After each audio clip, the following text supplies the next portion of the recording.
Hi friends, ఈ వీడియోలో మీరు పిచ్చుకల గూడు తయారు చేయడం, ఎలా సంరక్షించడం చూస్తారు.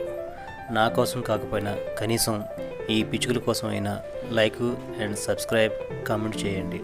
త్వరలో నేను ఇంకా పెద్దగా అన్ని రకాల పక్షులు అంటే రామచిలకలు లాంటివి గూళ్ళు తయారు చేయడం ఎలాగో చూపిస్తా. పక్కా నేచురల్గా.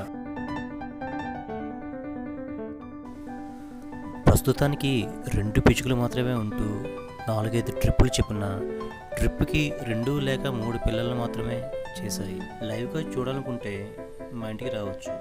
చూడాలనుకునేవారు ఎస్ అని టైప్ చేయండి, మీకు మెసేజ్ చేస్తా. వీటి కోసం మేము ఉయ్యాలో కూడా మానేసాం. అవి ఊగుతూ ఉంటే ఉయ్యాల కోసం బెదిరిపోయేవి. అదిగో చూసారా, 2వ పిచ్చుక వచ్చింది. అది మక్క పిచ్చుక. ఎలా తెలుస్తుందంటే దాని మెడ దగ్గర నల్లగా ఉంటుంది. అవి చేసే కిలకిలలో ఉంటాయి చూడు. పొద్దున్న 5:30 నుండి 6 లోపు చూడాలి, భలే ఉంటుంది. అంతకంటే ఏం కావాలి మనకు.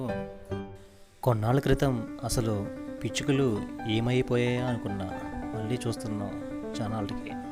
కనుక వాటిని మనతోనే పాటు బ్రతనిద్దాం ఈ కాంక్రీట్ జంగిల్లో. నెక్స్ట్ వచ్చేదంతా 5G జనరేషన్. దాని ప్రభావం ఈ చిన్న పక్షుల మీద ఖచ్చితంగా ఉంటుంది అనుకుంటున్నాం. కనుక ఈ చిన్న ప్రయత్నంతో మనం మొదలెడతాం, వాటిని కాపాడుకుందాం. వాటికి ఏం పెట్టాలా అని ఎక్కువగా ఆలోచించాల్సిన పని లేదు. వాటికి కొన్ని అన్నమెతులు వేసినా తింటాయి.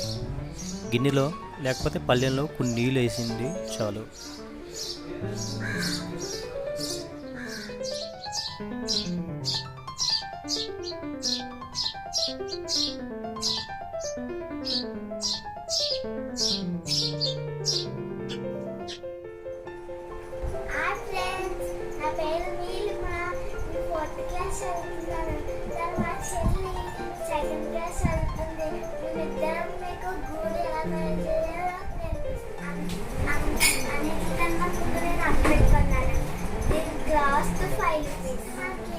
గ్లాస్ కావాలి,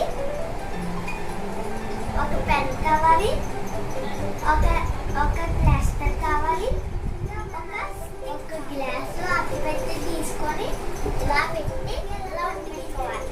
దాని కింద బోరు చిన్ని పెట్టుకోవాలి, ఎందుకంటే స్టిక్ నుంచోబెట్టడానికి. మన స్టిక్ తీసుకోవాలి.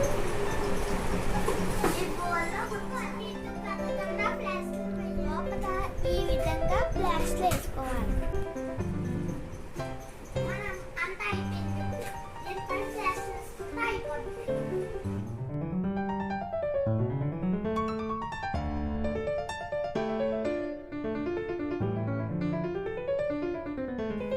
ఆడియో క్వాలిటీ సరిగా ఉండకపోవచ్చు, మన్నించండి.